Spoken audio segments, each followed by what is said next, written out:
ज्यावेळेस गरज आहे त्याप्रमाणे केली तर पाणी खरं तर मे 23 मध्येच यायला पाहिजे. ते महायुती सरकारच्या काळात निविदा प्रक्रियेला उशीर करणे, त्याला स्थगिती देणे, नजर निधीची तरतूद वितरित कमी करणे, त्यामुळे हे पाणी लांबत चाललेलं आहे. आणि जर लवकर पैसे दिले तर अजून लांबेल. ते कुठलंही काम त्याला निधी तरतूद व्यवस्थित केली, त्याला निधी दिला तरच काम फास्ट होईल ना. आणि त्याच्यापेक्षाही 4700 कोटीचा प्रकल्प हा 12,000 कोटीवर कशामुळे गेला, वेळेत काम झाला. आता सुद्धा परत 12,000 कोटीचं 15,000 कोटीवर जायला वेळ लागणार. जर असंच सरकार धोरण राहिलं तर 15,000 कोटीवर सुद्धा जाईल. त्यामुळे ह्याचं खरं तर शासकीय तिजोरीवर पण बोजा आणि आपल्या जिल्ह्याला जे हक्काचं पाणी मिळालं त्याला सौशीर, या दोन्ही गोष्टी हे पाप हे महायुती सरकारचं आहे असं मला वाटतं. त्यांना विचारलं तुम्ही काय नाही, मी काय सांगतोय, ज्यांनी जे सांगितलं ते त्यांनाच सांगितलं. माझा पाठपुरावा सांगतो. मी असेल, खासदार साहेब असतील, जे तत्कालीन भाजप सरकारनं 2018 मध्ये या योजनेला प्राधान्यक्रमाची आडकाठी लावली होती. त्यावेळेस भाजपचे जलसंपदा मंत्री होते, मुख्यमंत्री भाजपचे होते. त्यांनी जी ह्याला आडकाठी घातली होती ती आडकाठी काढून रामदारा साठवण तलावापर्यंतच्या कामाचा आणि दुरावर साठवण तलावापर्यंतच्या कामाचा प्राधान्यक्रमात समावेश करण्याचं काम तत्कालीन मुख्यमंत्री उद्धवजी ठाकरे साहेब, तत्कालीन जलसंपदा मंत्री जयंत पाटील साहेब यांच्या माध्यमातून आम्ही करून घेतलं. आणि ह्याची निविदा प्रसिद्ध करायची मान्यता तत्कालीन महाविकास आघाडी सरकारच्या काळातच झालेली आहे. ह्यांनी वेगळं काही केलेलं नाही. उलट निधीची तरतूद कमी करणे, निधीची तरतूद कमी करून निधी वितरित कमी करणे हे पाप ह्या महायुती सरकारनं धाराशिव जिल्ह्यावर अन्याय करण्यासाठी केलेलं आहे. सिंचन योजनेसाठी अपेक्षित सरकारनं तरतूद केली होती, किती खर्च कमी केलाय आणि नेमकं अपयश कोणाचं मानताय तुम्ही? चालू वर्षी खरं तर 2021 मध्ये ह्या प्रकल्पासाठी तत्कालीन महाविकास आघाडी सरकारने 840 कोटी रुपये तरतूद केली होती. यावर्षी कामं चालू झाली असताना देखील ती तरतूद कमी करून फक्त 500 कोटी रुपये तरतूद ठेवण्यात आली होती. आणि त्यातले फक्त 50 कोटीच निधी वितरण सरकारच्या वतीनं या प्रकल्पासाठी करण्यात आलेलं आहे. त्यामुळे हे जे काम सुरुवातीला 2023 मध्ये पूर्ण होणारं काम नंतर मे 24 पर्यंत पुढे गेलं आणि निधी वितरित न केल्यामुळं हे काम खरं तर संत गतीने चालू आहे. आणि त्यामुळे जे हक्काचं पाणी येणार आहे हे 21 TMC 25 TMC आता दरवेळी मिळलं जातं. पण खरं वस्तुस्थिती बघितलं हे 7 TMCचंच काम चालू आहे. आणि हे 7 TMC सुद्धा येण्यासाठी सरकारची जी म्हणजे त्यांची अनास्था आहे, जे सत्ताधारी पक्षातले आमदार असतील, ते लोकप्रतिनिधी असतील, त्यांची जबाबदारी आहे की आता तरी अजूनही काही दिवस आपण बघतोय की रोज शेकडो GR निघतात, हजारो GR निघतात, कोट्यवधी रुपयाच्या योजनांना मंजुरी मिळते, निधी वितरण होतं. मग एवढ्या महत्वाच्या प्रकल्पासाठी अजूनही आचारसंहिता लागण्यासाठी एक 8 दिवसाचा वेळ आहे. त्या 8 दिवसात त्यांनी या निधीची तरतूद, जेवढी तुम्ही तरतूद केलेली आहे तो निधी उपलब्ध करून द्यावा. त्यामुळे ही थांबलेली कामं परत चालू होतील आणि पाणी आपल्या हक्काचं लवकरात लवकर मिळेल. सगळ्यात महत्वाचं, आपण या जिल्ह्याचं मंत्री म्हणून नेतृत्व गेली कित्येक वर्ष झालं करतोय. 30-30, 40-40 वर्ष आपण जिल्ह्याचं मंत्री म्हणून पाटील पितापुत्रांनी नेतृत्व केलंय. आणि त्या 40-45 वर्षाच्या नेतृत्वाचा परिपाक काय? जर खरंच तुम्ही काम केलं असतं, खरंच तुमची धमक असती कामाची, खरंच ह्या जिल्ह्यात जर विकास झाला असता तर हा जिल्हा महाराष्ट्रात शेतकऱ्याच्या सगळ्यात जास्त आत्महत्या होणारा जिल्हा म्हणून त्या ठिकाणी वर आला नसता ना. आणि त्याच्या पुढचं जाऊन की तुम्हाला आज जे तुमचं जन्मगाव आहे तेर, त्या ठिकाणी सुद्धा स्वतःच्या गावात लोकसभेच्या निवडणुकीमध्ये 400 मतानं जर पाठीमागं राहावं लागत असेल आणि ती 400 मताची पिछाडी भरून काढण्यासाठी तुम्हाला जर त्याच गावात जाऊन आज सोयाबीन काढायला 800 रुपये हजेरी आहे, 150 रुपयाच्या साड्या जर तुम्हाला आमच्या ग्रामीण भागातील महिला भगिनीला वाटप करावं लागत असतील स्वतःच्या मतासाठी, तर याच्यावरूनच तुमची कारकीर्द कशा पद्धतीची होती हे सगळ्यांच्या लक्षात येते. आणि दुसरी सगळ्यात महत्वाची गोष्ट की पाणी आल्यानंतर दिसतंयच ना. पाणी आल्यावर लोकांना काय डोळ्या काय झाकून ठेवायची गरज आहे का? दिसणारच आहे ना. समजा एखादं विकास काम आहे, ते विकास काम जर त्या ठिकाणी पूर्ण झालं असेल तर ते दिसतंय. आता मलाच तुम्हाला प्रश्न विचारायचा आहे की आता निवडणुकीच्या तोंडापुढं जिथं काही काम चालू आहे तिथं जायचं आणि उद्घाटने रोग झालेल्या माणसानं सारखं तिथं जाऊन नारळ फोडायचं. ही कशाचा प्रकार आहे? कशाचा केविलवाणा प्रयत्न आहे की मी काहीतरी करतोय दाखवा? तुमची कर्तबगारी कळाली ना. तुमचं जर काम असतं तर स्वतःच्या मतदारसंघात जिथं तुम्ही आमदार म्हणून 5 वर्ष काम केलंय तिथं तुमच्या पत्नीला 55,000 मताची पिछाडी किंवा 55,000चं मताधिक्य ओमराजेला मिळालं नसतं ना, जर तुमचं काम असतं तर. लोकांनी दाखवून दिलंय.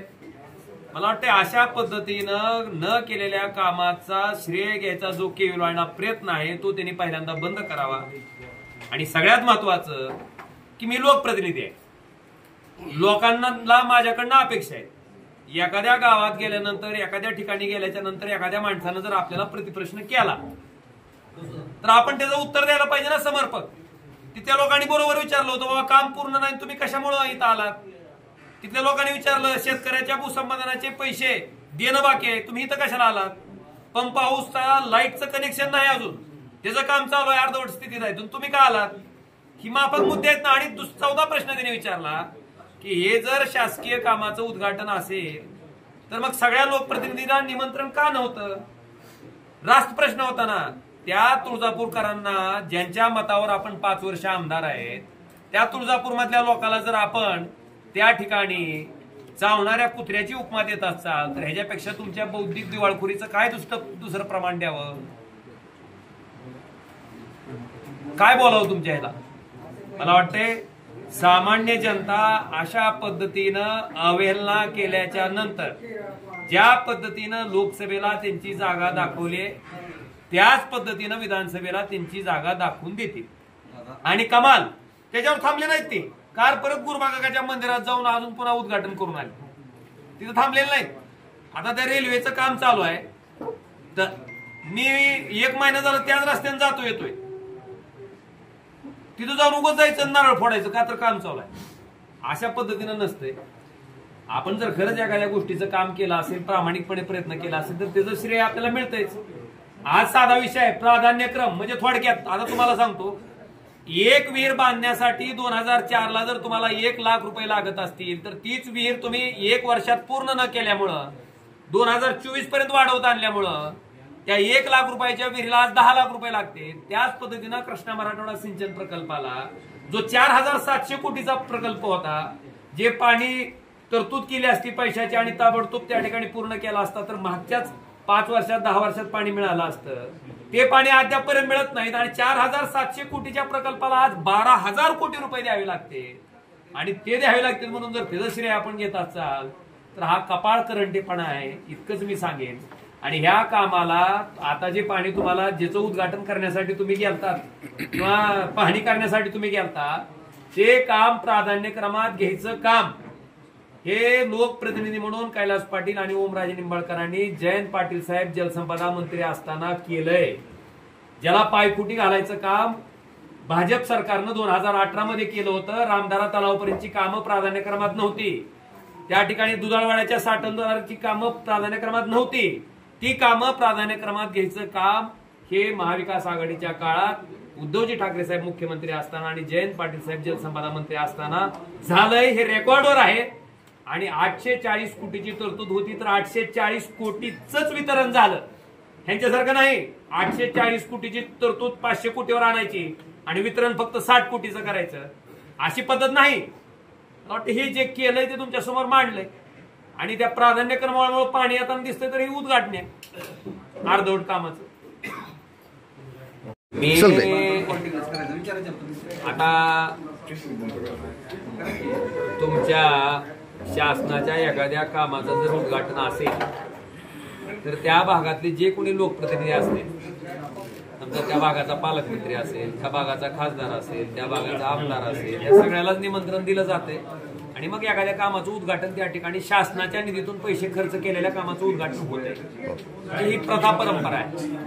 असं काहीच नसताना स्वतः काहीतरी करायलोय हे लोकांना दाखवायचा जो केवलाना प्रयत्न त्या ठिकाणी केला जात होता, त्याच्या बाबतीत मी अधिकाऱ्याला इतकीच विचारणा केली की बाबा हे खरंच शासकीय कामाचं उद्घाटन आहे का. आणि उद्घाटन जर असेल तर त्या भागातल्या पंप हाऊसची कामं अर्धवट आहेत, तिथं वीज पुरवठा पण नाही. मग का उद्घाटन करताय किंवा का पाहणी करताय. तिथं ज्या ज्या शेतकऱ्याच्या जमीन गेल्या त्याच्या मावेजे देणं बाकी आहे. मग का पाहणी करताय, का उद्घाटन करताय. तिथं कुठल्याही प्रकल्प पाणी आलं नसताना केवळ लोकांना दाखवण्यासाठी निवडणूक आली म्हणून जो प्रकार केला जातोय, जसा की तुळजाभवानीच्या मंदिराच्या बाबतीत केलं होतं की 1000 कोटी खर्च केल्याच्या नंतर तुळजाभवानीचं मंदिर कसं दिसेल, कशावर, कॉम्प्युटरवर. आणि प्रसाद योजनेच्या बक्कळ गप्पा हाणल्या, 1 रुपया तर आला का हो? तुम्ही विचारायला पाहिजे ना.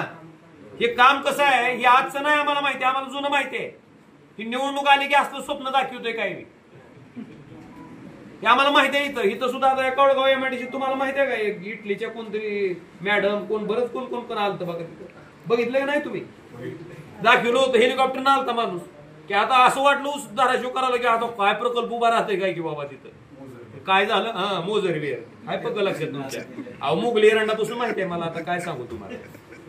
मुघली एरंड वायनरी लिहायचो काढायचं म्हणलं, पण नको आता. पण ही अशी जी पद्धत आहे का, काहीतरी केलं हे दाखवायचं. लोक मूर्ख नाहीत, लोक अतिशय हुशार आहेत. लोकांना काम कोण करतंय, कामाचं नाटक कोण करतंय हे अतिशय चांगल्या पद्धतीनं कळतंय. आणि त्याच्यामुळं आपण जे काम केलं असेल त्याचं घ्यावं श्रेय, त्याच्याबद्दल माझं काय म्हणणं नाही. पण न केलेल्या कामाचं जर श्रेय घ्यायला गेलं तर अशी फजिती माणसाची होती.